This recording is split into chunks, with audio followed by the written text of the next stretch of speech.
I don't know how many of you are aware of what UNICAT is, but UNICAT stands for Unique Catalog. Dr. Willie Smith started working on this catalog several years ago because he was sort of frustrated. In fact, when I was working on the MADAR project, it was very important in my detection studies to get data from the 5 states: Missouri, Illinois, Indiana, Ohio, Kentucky, and Tennessee. Because if we were picking up something, we wanted to see what the activity was in a region, not just a little pocket of it, Indiana, especially since the location of the detection equipment wasn't in the center of Indiana. So we had to pick up several states to survey. And the only source of information besides the literature and the MUFON Journal and the NICAP publication and the UPRO, or the APRO Bulletin, the only other source that we had was this catalog that had been started before with Dr. Hynek and Dr. David Saunders. When Dr. David Saunders was working for the University of Colorado, it was called UFOCAT. It had 50,000 primary entries. It had over 80 or 90,000 cases total. So there were duplications. Different witnesses were entered as separate cases. A lot of the data in there was based, well, it was all on a computer disk, and if you wanted a printout per state, say Indiana, you had to call up and get a printout of Indiana. Each printout was $50. So I'm glad at the time we didn't have the money, because we would have put out the money and we would have spent around $300 for 6 printouts that would have been useless. The data is simply not accurate enough. There are newspaper accounts, there are poor entries, just too many people were punching in data and leaving out this and that. So Dr. Willie Smith decided, you know, the best way to do it is to go through that whole catalog and pull out the cases that qualify under a strict set of guidelines.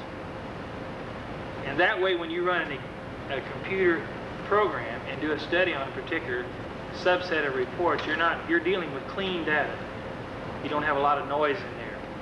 If you have noise, you're going to get different results. So the criteria for the selection of cases: number 1, at least 2 witnesses. Now, we don't throw out cases if they're reported by 1 witness. We'll log them all. But Dr. Smith won't consider a case unless it has at least 2 witnesses. However, cases with a single witness will be accepted if this case is unimpeachable or if additional supporting evidence exists. The following types of cases will be listed in MABICAT. That's the classification of sightings that fall short of UNICAT. Without supporting evidence. Multiple witnesses, cases with insufficient evidence, which is what that one case that, about the 2 gentlemen near the strip mine involved. Cases lacking basic information requirements and or reference, which he calls a non-case. Secondly, cases have to be well investigated by known ufologists, preferably with results published in the literature. Third, unpublished cases are cases investigated by not so well-known researchers, and I'm one of those. I'm known around Indiana, but outside of that, we've turned in a lot of good cases. Will be accepted only if there's a written report accessible to the organizers of UNICAT, and if the initial investigators are willing to provide additional information. And fourth and final, the case should contain at least 10 of the parameters specified by Dr. Hynek's list, which at present contains 225 repeatable characteristics of the UFO phenomenon. In order to identify the pertinent parameters for a given case, a rather detailed report is necessary. So in general, a compact summary will not be sufficient. So it's interesting to note that since 1948, well, actually we've tried collecting information from 47 on, but there, in that period of almost 40 years or more, there have been 12 cases in Indiana that have qualified for UNICAT status. The very first one happened in 1948, on July 29th. In fact, these next 2 entries, when I ran the computer printout, were the first 2 on the list. I had no knowledge of that they had occurred in Indiana. And the source of the information was a once secret Project Blue Book Special Report 14. And in that report, it showed a drawing, and it gave a description of the sighting, but it didn't say it happened in Indianapolis. So how was I to know? All it says is, 2 men employed by a rug cleaning firm were driving across a bridge at 9:55 hours on July 29, 1948, when they saw an object glide across the road a few hundred feet in front of them. It was a shiny and metallic object in construction, about 6 to 8 feet long and 2 feet wide. It was in a flat glide path at an altitude of about 30 feet and in a moderate turn to the left. It was seen only for a few seconds and apparently went down in a wooded area, although no trace of it was found. If you looked at the description here, this is supposed to be one of the best cases the Air Force had back then. It turned me off a little bit because I knew that they had better. But it made no mention that this case had occurred in Indiana, let alone Indianapolis. So that was the very first case, and listed as case number 1 in that Project Blue Book Special Report 14. The next one happened to see, this was 7/29, actually 2 days later, in Indianapolis again, there was another case, also listed in Project Blue Book Special Report 14, which shows a more disc-shaped object. It's listed as case number 8 by the Air Force, and is UNICAD status. An electrician was standing by the bathroom window of his home, facing west at 08:25 hours on July 31st, 1948, when he first sighted an object. He ran to his kitchen where he pointed out the object to his wife. Total time in sight was approximately 10 seconds, during which the object flew on a straight and level course from horizon to horizon, west to east. There's more information, but that's all that the Air Force released. The next case on UNICAD status was Goshen, Indiana, which is Elkhart County, if we have anybody here from there. This is a famous case. It's rather thick, so I can't really cover it very well. But it was Captain Jack Atticus, pilot. I think I have a brief excerpt on it that I can explain the case. It was a red disc. It was seen by the pilot and passengers, overtook the airliner, paced it alongside, fled when plane turned toward it. Captain Robert Atticus, Captain Robert Manning, TWA passengers. Disc paced plane, sped away when pursued. Another mention here, bright orange-red disc paced a Trans World Airways DC-3, which not only makes it a good case in Indiana, but an airline case, which were one of the better cases, which was piloted by Captain Robert Atticus, Robert F. Manning. As the crew and many passengers watched the UFO pull alongside the plane, it looked like a big red wheel rolling along, quote unquote. Each time the pilot moved toward the object, it moved away as if controlled by repulse radar. When the pilot turned, the disc dove, presenting an edge-on view, and sped off to the north toward South Bend. This is also listed on a computer printout by Dr. Richard Haynes. He was doing a study of over 3,000 airline cases. This is a picture of Captain Robert Atticus. Evidently his middle initial is J, Jack. When was this? This was also in 1948, the 1950, April 27th at 8:25 in the evening over Goshen, Indiana. Another one that some of you may have heard about if you read Ruppel's book, Captain Edward J. Ruppel's book, and others, happened to Terre Haute in 1951 and on October 9th.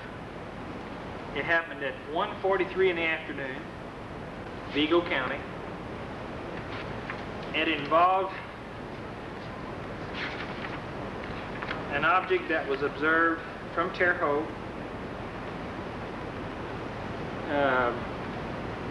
at 143 CAA Airways Operations Specialist R.L. Mesmore noticed an unusual object approaching from the southeast and quickly called another witness, C.W. Sonner, Chief of Interstate Airways Communications Station. Ran outside to watch. Quote, "I have been working in airports for over 16 years, Sonner said, and never before have I seen an aircraft like it. The flattened round object sped overhead, disappearing to the northwest after 15 seconds. I'm amazed that the Air Force didn't call this a meteorite. Using the angle of sighting, Mesmore and Sonner calculated that the UFO was traveling 2,880 miles an hour, assuming it was at treetop level, 18,000 miles per hour if at 3,000 feet. Now these are a little wild figures, but the object was seen heading northwest, was spotted by a pilot over Paris, Illinois, and the object headed northeast from there and was seen by another couple up near Newton, Indiana. So it actually made a right angle turn at one point, was seen by 3 different sets of witnesses.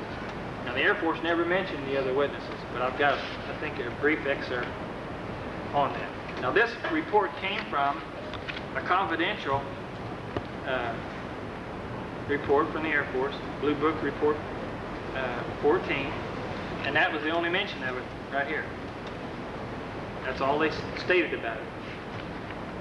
That was speak by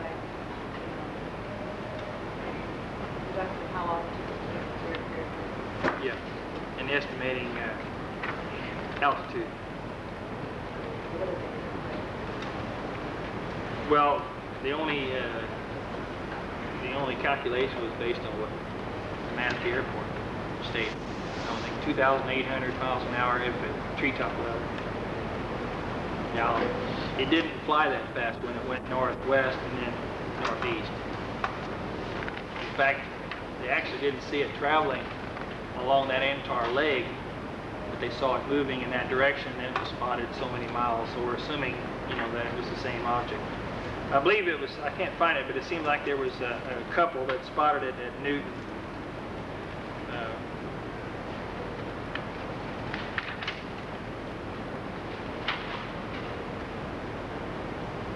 But you have at least 6 witnesses in that case. Another case, which is fascinating to me because we had something similar in Mount Vernon in November of 73, where an object followed a train. This happened at Wasco, Indiana, which I'm trying to determine. It's very difficult to find out if this is actually Carroll County that it took place in. They call it the Wasco case, but it happened along a long line of railroad tracks, so we're trying to determine exactly where it took place. It was a close encounter one in 1958, October 3rd. At Wasco area, there's a river track line right there. They listed on the computer as Wasco, so I'm assuming that that would be Carroll County. This is interesting enough. I'll try to read it real quickly. Monon Railroad train crew reported seeing UFO in north central Indiana. It was about 3:20 a.m. on Friday, October 3rd, 1958. Freight train number 91 was en route southbound from Monon to Indianapolis. In the cab of the diesel locomotive were 3 men: Harry Ekman, the engineer, Cecil Bridge, the fireman, and Morris Ott, the head brakeman. Ed Robinson, the conductor, and Paul Sosby, the flagman, were in the caboose. Cecil Bridge, the fireman, a former Air Force man with 450 hours of heavy bomber time, begins the story as follows. Quote, "We had just pulled past a little spot called Wasco. There's no town there, just a kind of crossroad. It was there we first noticed 4 lights in the sky ahead of us. They were moving lights. At first they looked like stars, but we realized they weren't stars because they were moving. We could see that. They were moving in a sort of open V formation. By that I mean that there was no light at the forward point of the flight, just the 2 wings with 2 lights in each wing." Now that's a descriptive pattern of the lights, not that he actually saw a boomerang like that. Angled off at about 45 degrees from each other. I must have spotted them first. After I had watched them for about 15 seconds, I called them to the attention of the other men in the cab with me. They watched the lights too. About that time, the lights veered west. They crossed the tracks ahead of the train, about a half a mile ahead of us, we estimated. They were moving pretty slowly, too, at not more than about 50 miles an hour. 4 big white soft lights. Just the 3 of us in the engine saw the lights at this time. We were pulling 56 cars. That's a little more than half a mile of cars. And because of the angle at which these things were approaching, and because they were so low right then, the boys in the caboose probably couldn't see it. After the lights crossed the tracks in front of us, they stopped and came back. This time they were headed east.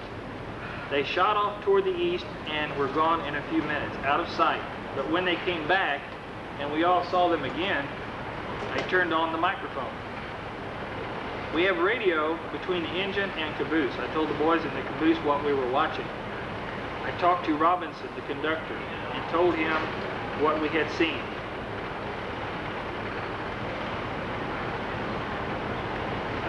During the time we watched these things from Wasco to Kirkland, we did a lot of talking on that radio. The dispatcher in Lafayette could hear us, of course, but he never cut in. The boys in the caboose got the best look at the things, especially when they came right down over the whole train. Conductor Robinson continues the story.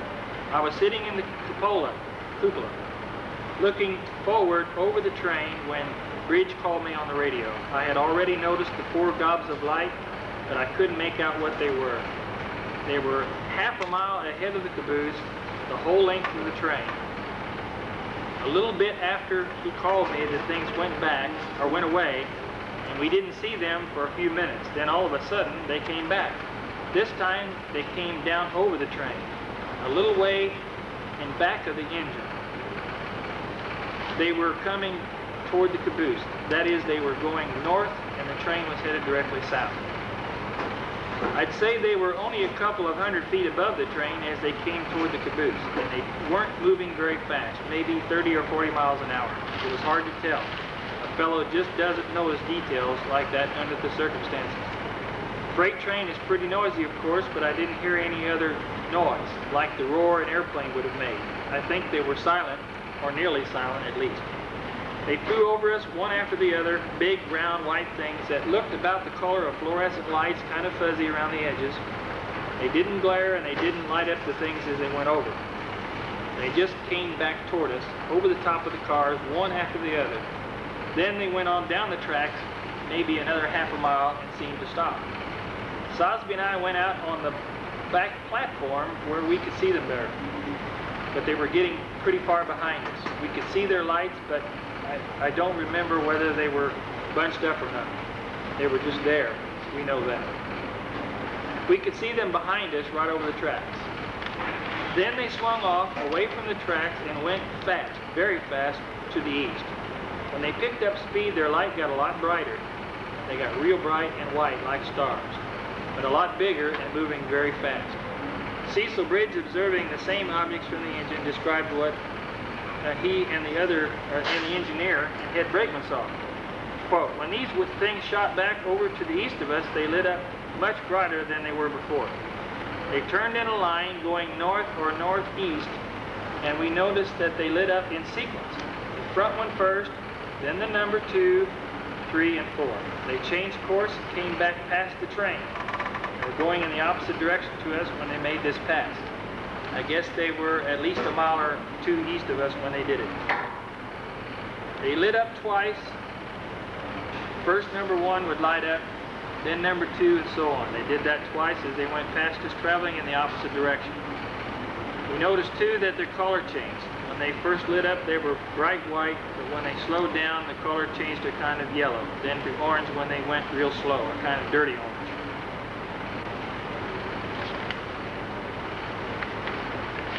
I don't know if you can see the configuration, but the 2 center ones were lined up like this with the curved part in this manner, and then the other 2 discs were out like this at an angle. And that's where they followed the train.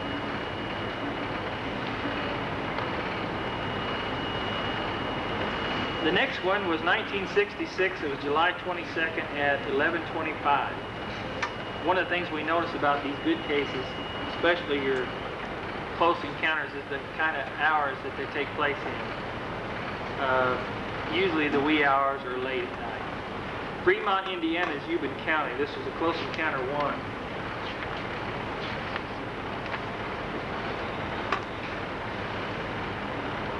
The sighting began when the father, driving his son, the officer, naval officer, home from a railway station a little after midnight, saw an object glide in front of them, almost directly over the car.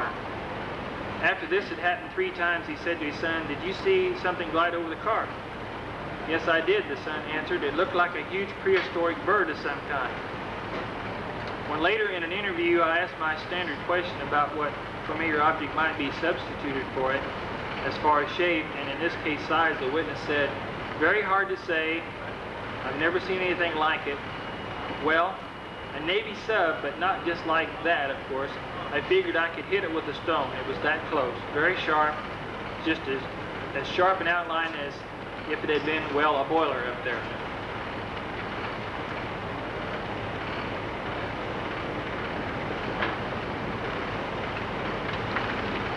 Lowell, Indiana, 1978, August 3rd, 11:50 in the evening. This lasted about 5 minutes. Lake County, Lowell, Indiana. I think the only thing I have on that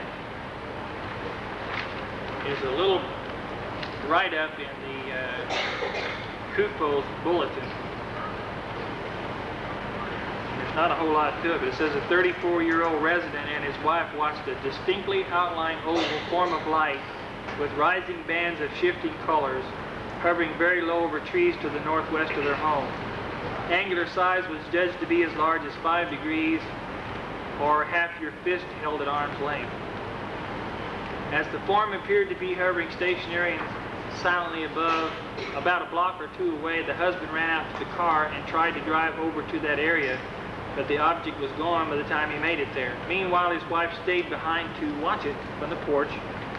She saw a second light form, smaller in size, appeared to the first one's right.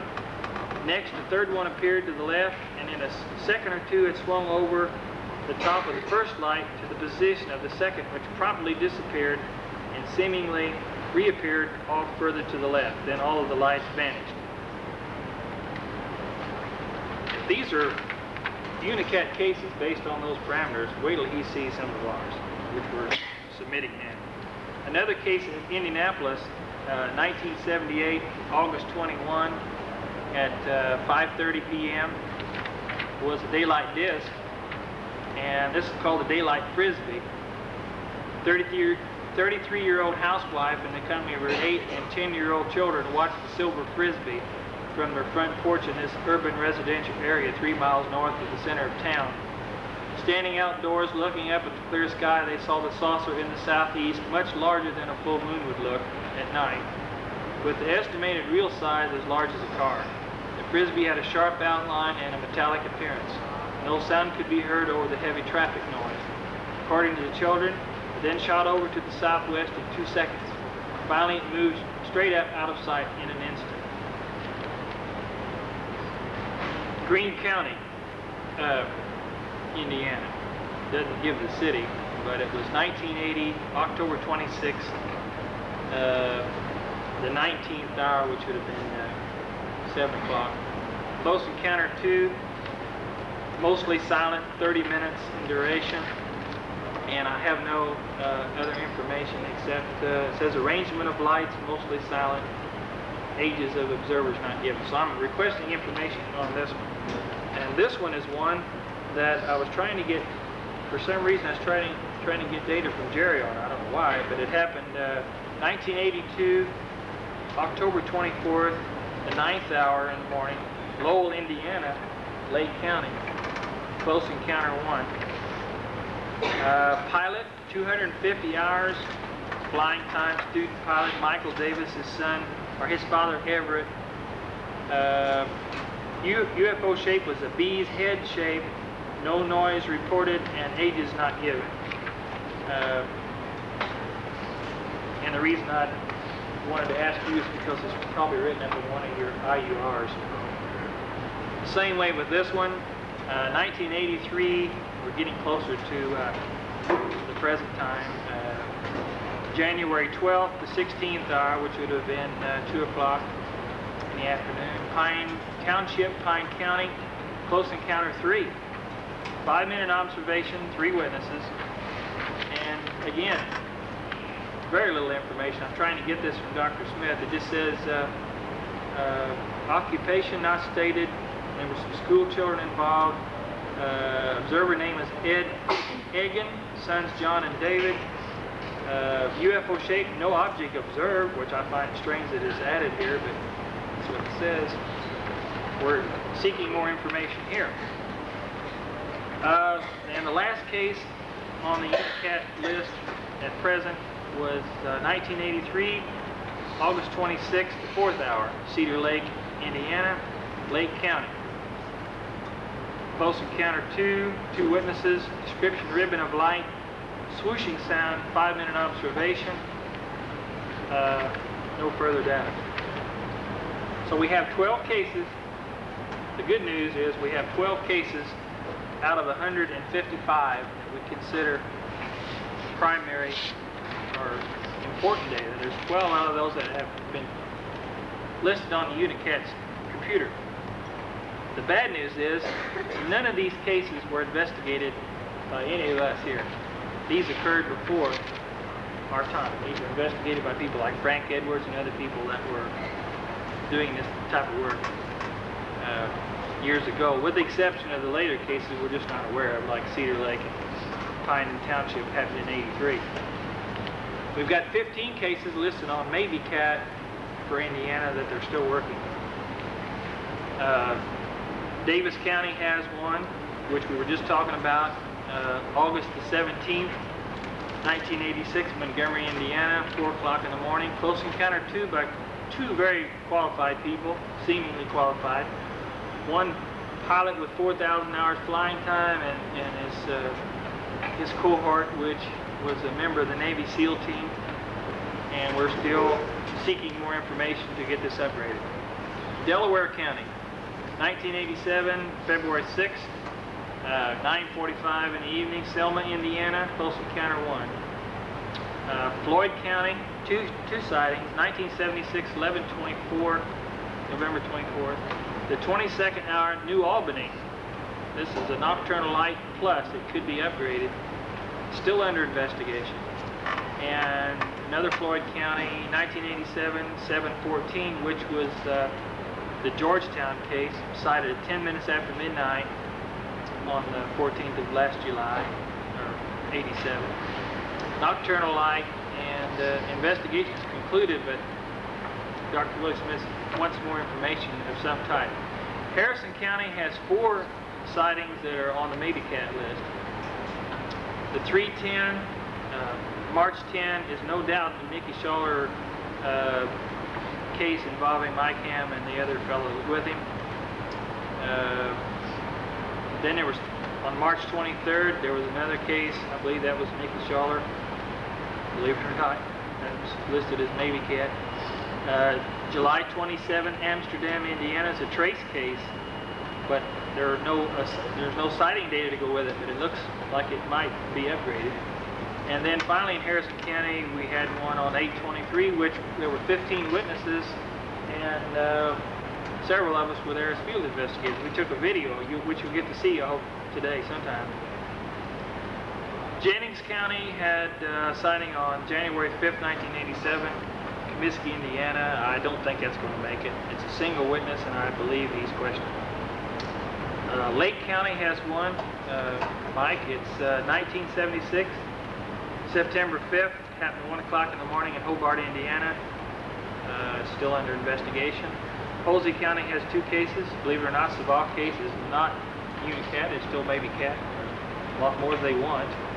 Probably in terms of credibility data. Close encounter 4. And the other Posey County case October 21st, 1986 was a nocturnal light case involving several young boys. Spencer County, 1964, 6/14, June 14. I investigated this case, Dale, Indiana, and it was similar to the type of things being observed at Cardin because it was a small basketball type thing that landed. And the Engelbrett boy was so affected he lost 18 pounds. Everybody knew that something had happened to this boy of some nature. Vandenberg County, July 14th, 1987, 2:32 in the morning, nocturnal light case. We had a security guard observe one of these red or orange lights. And finally, the 15th case on our Maybe Cat list is Wayne County, Indiana, 1967, February 22nd, Milton, Indiana, and it's a nocturnal light case, still under investigation.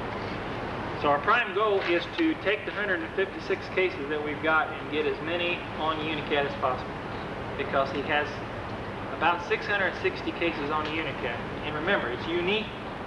It's a unique catalog. It's pure data. There might be a few that got in there that shouldn't. But it's pure enough that when we get 1,000 cases, and we've already run parameter runs on the 660, and they look good. But when we get 1,000, we'll be able to determine a lot from that data.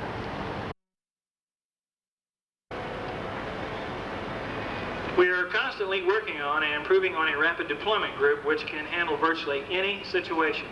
It's a job never done. But there's no doubt in my mind that we can bear the task. One of the goals of the Rapid Deployment Group is the acquisition of hard data, in particular video or photographic evidence. On August 23rd of 1987, just a few weeks after our last symposium, as a result of intense nocturnal light activity in the Cardin, Indiana area, we conducted a field test of the Rapid Deployment Group. At 21:30 hours, 9:30 p.m. Daylight Saving Time, 12 to 15 witnesses, 5 of which were MUFON field investigators, observed and videotaped an orange nocturnal light. The object suddenly materialized in the south-southeast, was a brilliant orange in color, appeared to hover, moved down and to the left at low elevation for a period of about 5 minutes. A 1.5-minute segment was videotaped. At one point during the filming, the object appeared to be involved in a near miss with an unidentified conventional aircraft which was approaching from the opposite direction.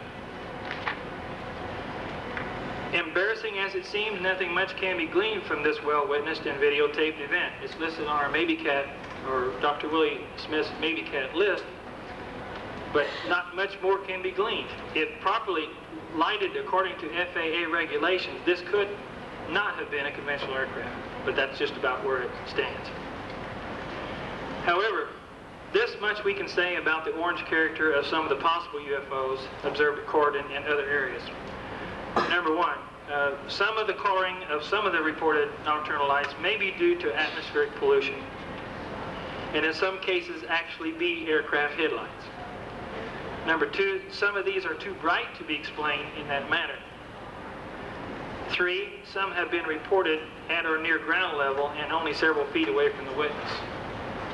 4, I personally believe that the Persinger theory does not apply to structured objects, nor does nocturnal lights that persist in the environment for the periods described. There's more to the orange lights being observed all over the country than meets the eye. To that end, we are cooperating to the fullest with Mr. Greg Long of Portland, Oregon, in his investigation of orange balls of light, or Project Orange.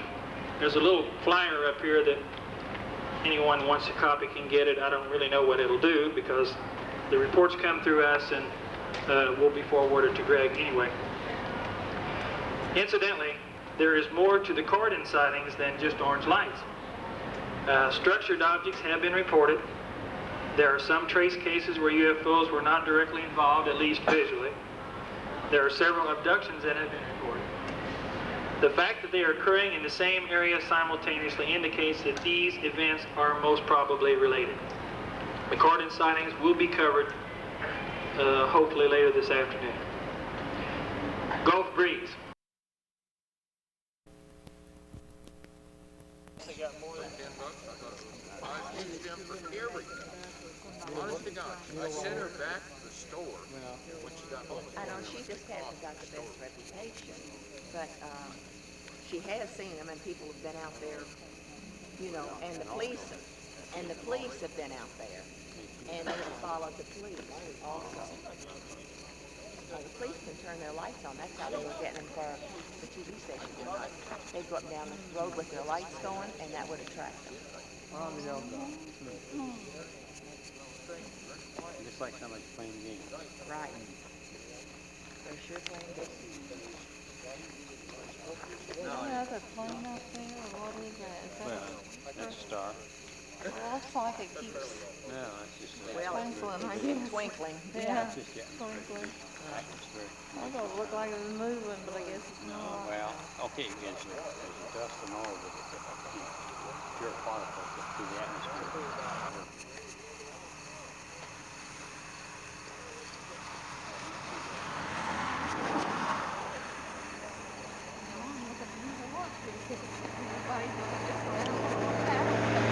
What's the other little picture? What's this? That's still. I can't tell, but I think that's a plane, don't you? I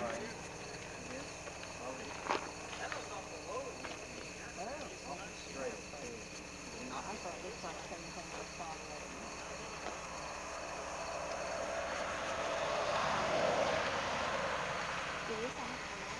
I'm getting it, whatever it is. Well, you can tell the other one.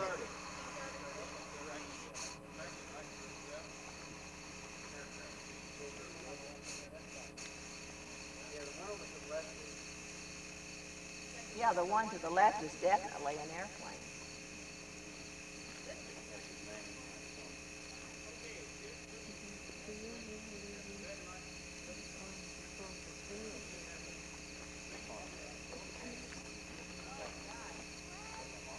Oh my God! What was? Did you see? They just went right. They went together. by each other. Where'd it go? It's behind that big tree. There he is.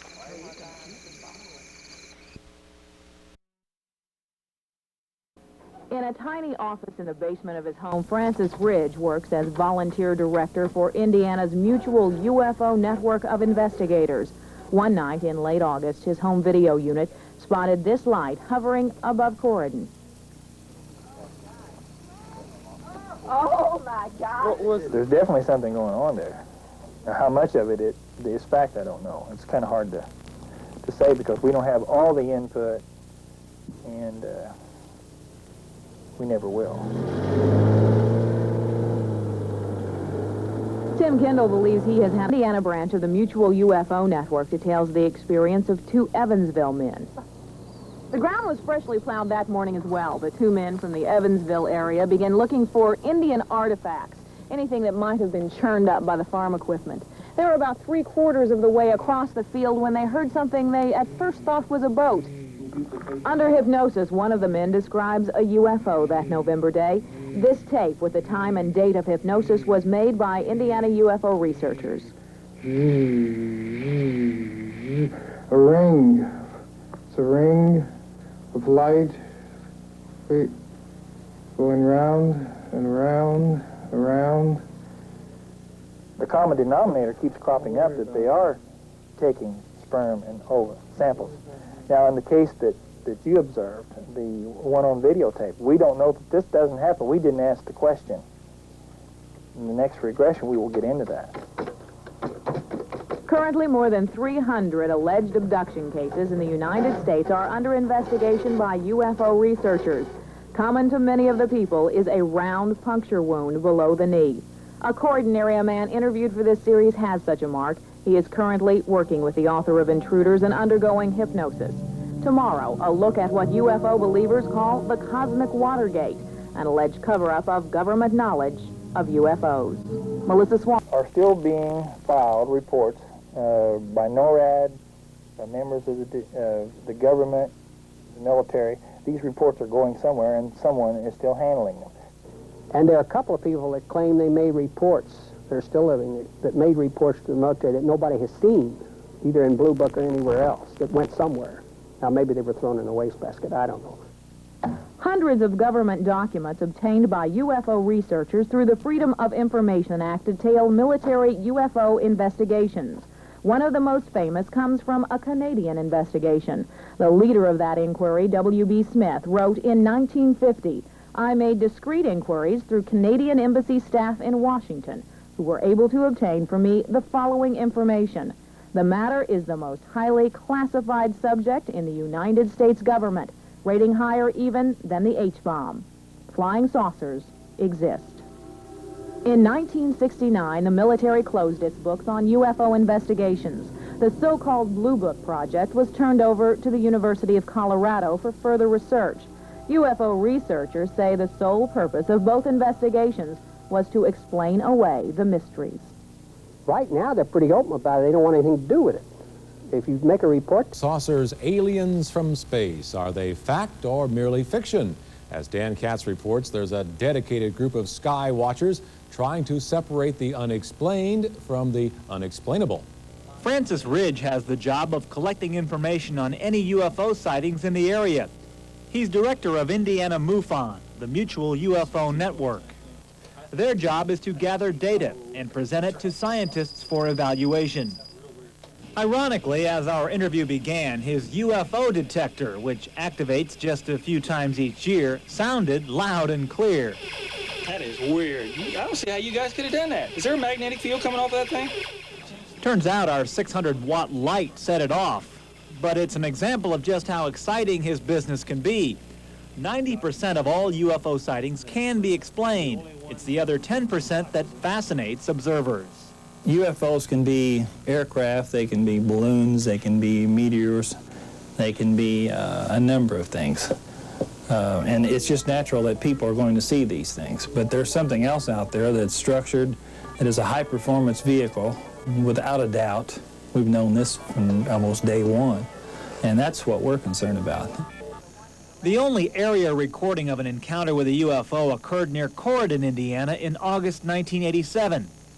If you look closely, you'll see what's believed to be an aircraft approaching from the left nearly collide with this unidentified flying object in the center of the screen.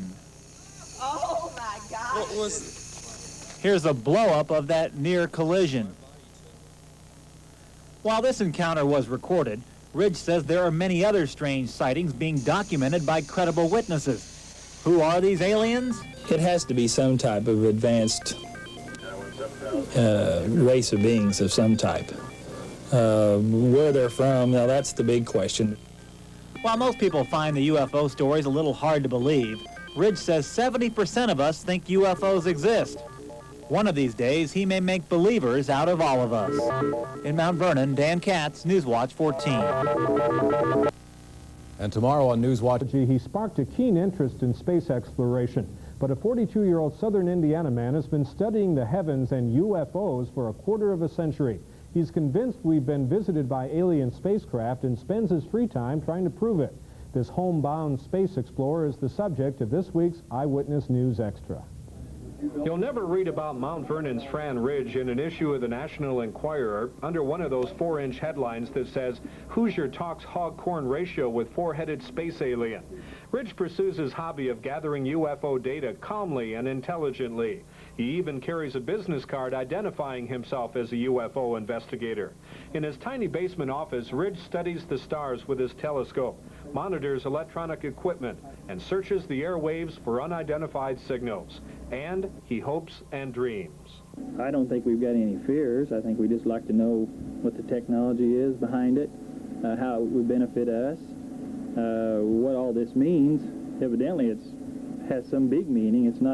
It's something of high significance. After 40 years, I don't see any real threat. Ridge also talks to people who claim to have seen UFOs.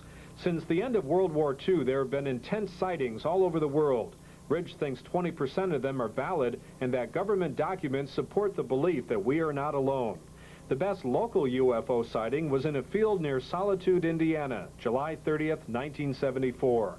Fran later interviewed Gary McCarty. It was moving real slow. It acted like it was just, on water or something. It was just floating like 4 lights on it, and it was long and slender, kind of a cigar shape. In his 25 years of research, Fran has never seen a flying saucer, although he says he would like to. It's that insatiable appetite to learn about the unknown that leads Ridge to hope that someday he'll meet one of these. If not, he'll be content to spend hours in his cramped room, running up his phone bill, talking with others who have. Fran Ridge urges tonight you might be able to see part of the Perseids meteor shower in the northeastern section of the sky. Although those lights can be explained, there are some that can't, and they're referred to as UFOs. As J.K. Stringer tells us, this is National UFO Information Week. Space, the final frontier. While the exploration of the final frontier continues, there are those who are waiting for a little bit of space to come to them.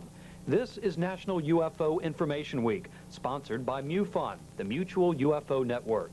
Right off the bat, a UFO is something that someone sees. They don't have any idea what it is, but they all of a sudden detect that it's acting strange or looks strange. UFOs, or unidentified flying objects, have frequently been portrayed unrealistically in movies, and that's led to skepticism and disbelief when a UFO sighting is reported. Beings from another world. MUFON's local office, the UFO Filter Center in Mount Vernon, is trying to dispel the belief that a person who witnesses a UFO is a kook. They say that with thousands of reported sightings, some of which can't be explained, UFOs are a phenomena worthy of investigation. We don't like to say spacecraft, but there is a group, a classification of about 20% that defy explanation, that we don't consider those UFOs either. They're no longer in that classification, they're unknowns. While most UFO sightings can be explained, this authenticated film shows something that can't. Researchers into the UFO mystery say their hands are tied, that the federal government is withholding information that would conclusively prove the existence of extraterrestrial intelligence. But until that information is released, MUFON is hoping that UFO sightings will continue to be reported. You can file a report with the local office anonymously by calling 838-3120. J.K. Stringer, Channel 7 Eyewitness News. And Don For MUFON, to bring evidence about UFOs to the public's attention. Well, Indiana's MUFON director is a Mount Vernon, Indiana man who, as Scott Hicken discovered, has devoted himself to this subject. This is Francis Ridge's UFO Filter Center, a room in his home that contains most anything you'd want to know about unidentified flying objects. More than 50% of the people believe that there's something to it. There's no doubt that they're real. The documents prove that. We've got documents that say they are, clear back to 47. Ridge spends most every day here. How long do you think you watched it all together? We slowed down and watched it almost to a stop. He interviews people who believe they spotted UFOs, listens to police scanners, and researches government reports. There's a lot of missing information we need, and the only way we're going to get it is to have the public tell us. If they just knew what we had, you know, they'd be dying to know what is being withheld. Ridge logs around 30 local reports of UFO sightings a year. He is currently working on a case of 2 Posey County men who believe they were abducted by aliens. But it was a close encounter in broad daylight. It was the classic disc, about 50 foot in diameter, mirrored finish. Their hair was standing on end, you know, raised from some type of force. It appears that much more happened than they can recall. There was at least 2.5 to 4 hours of missing time. Ridge says hypnosis can usually pick out who is telling the truth, and if you'd like to talk about UFOs, he could bend your ear for hours. In Mount Vernon, Scott Hicken, Newswatch 14.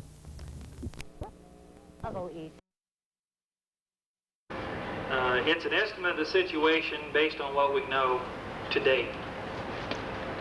After over 40 years and well over 1 million sightings in the U.S. alone, UFOs have established some interesting patterns of behavior, not dissimilar from our own goals at NASA. Hollywood has not prepared us for the type of contact that we're apparently experiencing, but a NASA-sponsored project has. The once withheld RAND document, written in 1968, states that any indication that a planet is already inhabited by intelligent creatures would signal the need for proceeding with the utmost caution.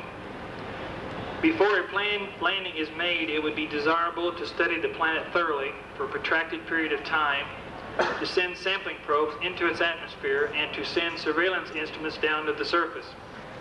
This was NASA's long-range program. Let's compare this with what we now know about UFOs. Phase 1. Before World War II, possibly spending hundreds, maybe thousands of years, sporadic UFO observations of our gradually developing civilization. Phase 2. During World War II, close-range pacing and circling of Allied and enemy aircraft. Reports confined specifically to our areas, no landing reports. Phase 3. 1947 to 1952, sudden, massive sighting wave. A flying disc in 1947, many observed in broad daylight, and the Roswell crash. Later on, 1948, many reports of fireballs in the southwest region of the U.S., along with other good UFO sightings. The RAND document continues. Contacts with alien intelligence should be made most circumspectly, not only as assurance against unknown factors, but also to avoid any disruptive effects on the local population, produced by encountering a vastly different cultural system, cultural shock.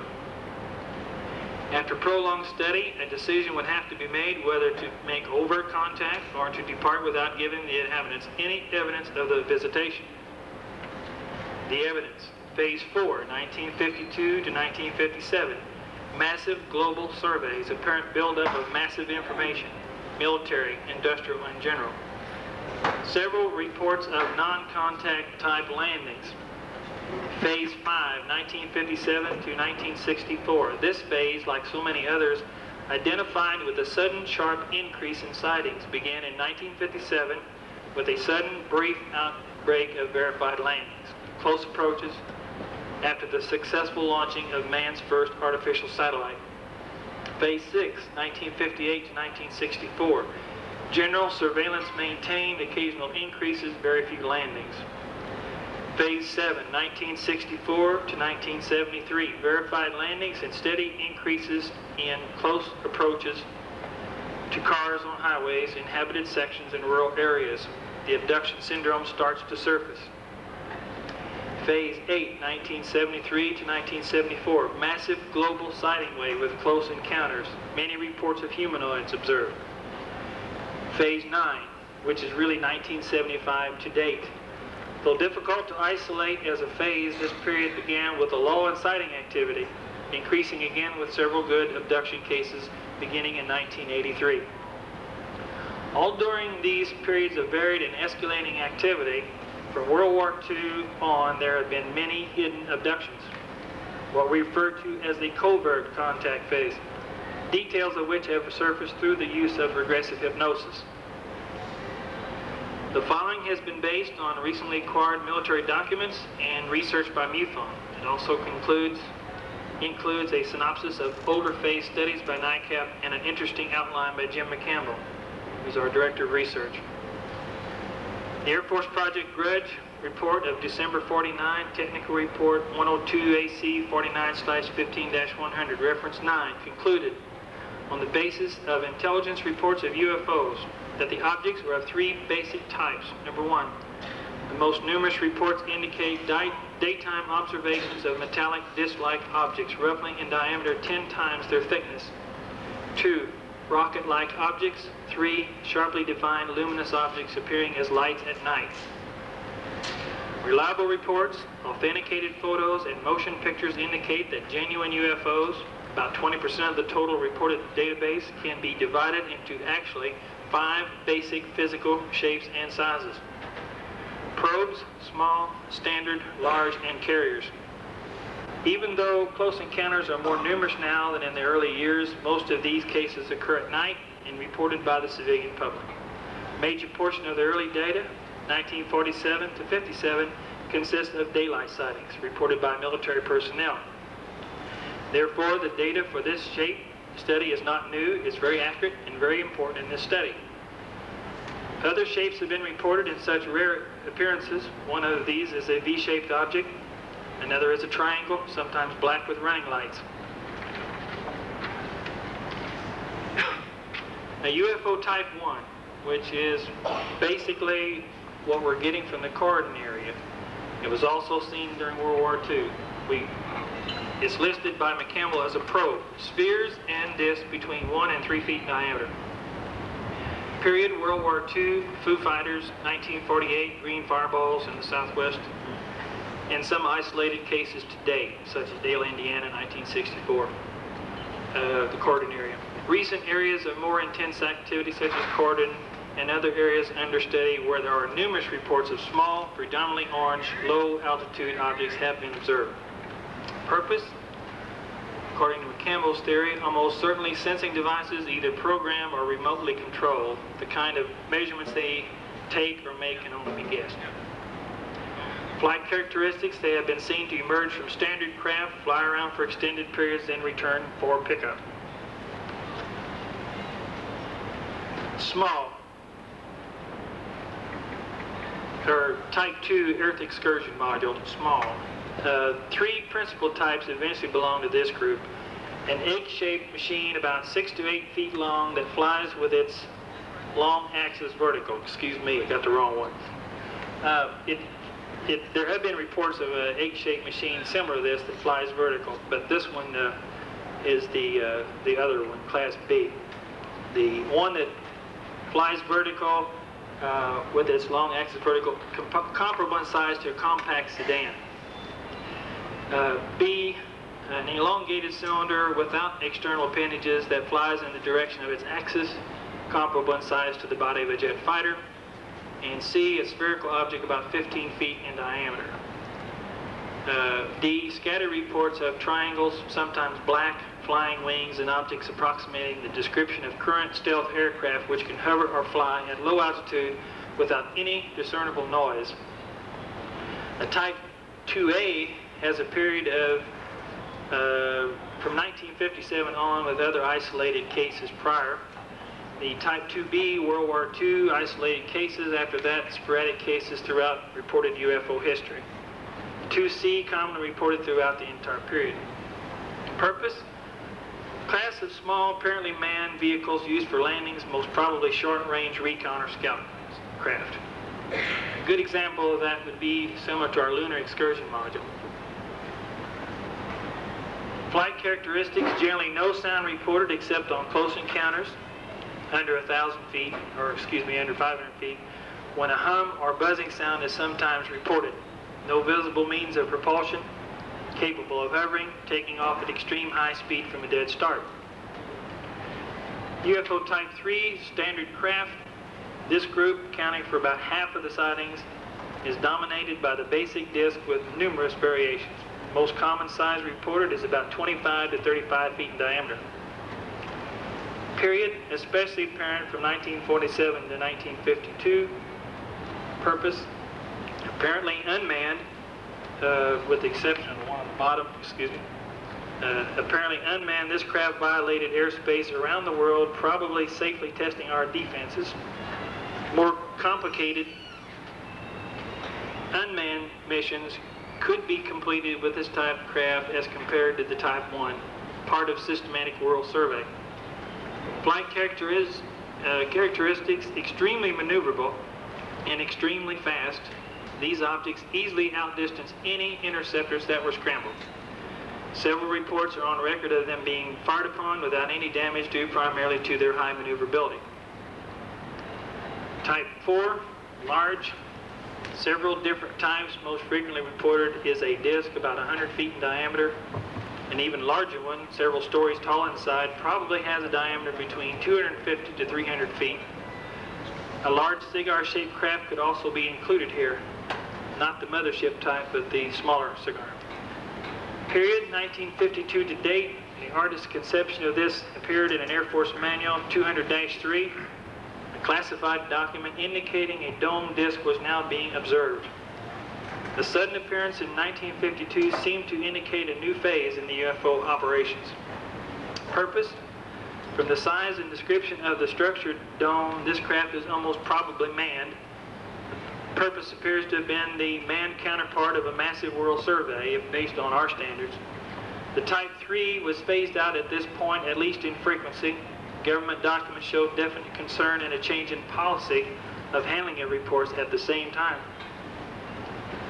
Flight characteristics, although not as maneuverable as the other types, these objects still outdistance our best fighter jets. Landings have been reported. This craft usually not seen in numbers. This could very well be a long-range craft, interplanetary or interstellar. Its structure, design, or speed may require the use of a Type 5 for space or hyperspace travel. Type 5, carrier. Seen only at very high altitudes, is a giant tubular or cigar-shaped machine that is probably twice as large as an aircraft carrier and perhaps as much as a mile in length. Smaller craft have been seen in its vicinity and observed to merge and discharge from it in large numbers. Now, this is not an actual photograph. This is something the skeptic would jump on. This is the Adamski craft. Probably is a fake, but it nevertheless graphically describes what a Type 5 appears to look like. Period, rare, but reported throughout UFO history, particularly 1947 to date, and usually has something to do with massive sighting waves. Purpose, mothership, apparently capable of interplanetary, interstellar, intergalactic, who knows, or time travel, we can only guess at that. Flight characteristics, several reports of Type 5s being low enough to be detected on radar, dispersing and receiving smaller craft, departure at very high speed in several cases, one in the Gulf of Mexico at 9,000 miles per hour, indicating flexibility in range. This craft may simply dematerialize in one place and materialize at another rather than using hyperspace drive. This is all very speculative. There was a time when our proof of UFO existence was only distant sightings by military people, occasionally detected on radar. For this latter group, we believe that it was only natural for radar to pick up something real. But the passage of time has shown that the majority of reports do not involve radar painting, at least as far as we can tell. Suffice it to say that many good UFO cases apparently did not produce a radar blip on someone's radar screen. Does it not make sense now in the latter part of this century, when even we are developing a system called stealth, that our old theories need revision? Although this synopsis is only a rough draft and a conglomeration of other studies, future studies will either confirm or deny this theory. If a theory is proven incorrect, science is still served as we move closer to the truth, as long as we're able to accept it. The data suggests that someone has systematically studied this planet. Their long-range intentions are just beginning to become known. Hidden abduction cases surfacing after many years indicate a covert contact phase has been going on all the time and may be increasing at an alarming rate. There is apparently a striking consistency of form among abduction cases, according to Dr. Eddie Bullard. Reference 10. Dr. Bullard holds a doctorate in folklore from Indiana University, where he wrote his dissertation on UFOs. The paper mentioned here was presented at Washington, D.C. in 1987 at the symposium and funded by the Fund for UFO Research. 8 possible episodes comprise the abduction story, according to Dr. Bullard. Number 1, capture. The witness is caught and taken aboard a UFO. In the majority of cases, 78%, this is preceded by a stalking phase. Number 2, examination. Beings subject the witness to physical and mental tests. Evidence indicate that they are taking sperm and ovum samples, placing or removing implants. 3, conference. The witness talks with the beings for a while. This does not always happen, but it always happens in this order. Tour. Number 4, the beings show the witness around the ship. Number 5, otherworldly journey. This is rare, but when it does happen, it's number 5. The witness travels with the beings to an otherworldly place. 6, theophany. The witness has a religious experience or receives a message from a divine being. 7, return. The witness returns to Earth and departs from the ship. And finally, 8, aftermath. After effects and further unusual effects of short and long durations follow the abduction. Close encounter 3s and 4s involve the sightings of predominantly humanoid beings, 4s being the abduction type of reports.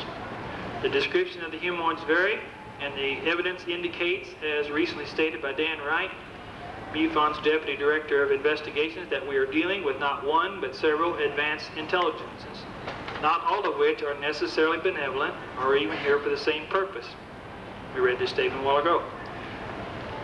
Micropalmeter made modifications on this old representation of a humanoid, type 1. It had actually too many external items, which were way too speculative, and these were removed. This gives you a pretty good idea what a type 1 actually looks like. The most commonly reported alien is a frail humanoid with a large head, or more properly, a large cranium tapering to a pointed or non-existent chin. The head and body are entirely hairless, ears practically non-existent, the nose merely nostril holes, the mouth only a hole or slit without lips. By contrast, the eyes are enormous and compelling. They seldom or never blink and sometimes extend around the head. The Bullard report continues. A gray, pallid, or ashen skin color lends these beings an unhealthy appearance and causes some witnesses to compare the skin with fungus. Unquote. The arms are generally longer in comparison to humans, and for torso size, and the hands may possess 3 or 4 digits or fingers. Carl Sagan, the famous astronomer who doesn't believe in UFOs, has stated many times that a superintelligent race wouldn't find this region of the galaxy very interesting. Well, I'm of average intelligence, but here's what I see. A beautiful planet Earth, teeming with life and 3/4 water. A red planet Mars that once may have had water galore, and possibly life at one time, may still have life. A planet closer to the sun, Venus, that may be our home in the future when it cools down or we cool it down, planet terraforming. An asteroid belt full of valuable minerals, a beautiful planet with beautiful rings, Saturn, and a giant planet, Jupiter, that almost qualifies as a star. Some cataclysmic event knocked one planet on its side, Neptune, and practically tossed another, Pluto, out of orbit. Through all of this, a hardy race of beings still survives. I think we take too much for granted. What would they want from us? The Savant case and many other abduction cases indicates that some type of exchange is taking place. We have something you need, and you have something we need, is what we were told in the Savant case. If it involves genetics, it's anyone's guess what they would want and what we would get in return. But only a diversion, either to protect us from our own human fears of the unknown or to distract us from someone else's sinister plan. It's too early to tell. What we see may not be what is actually taking place. We can only hope. The God that created all races is certainly not being taken by surprise with the UFO phenomenon.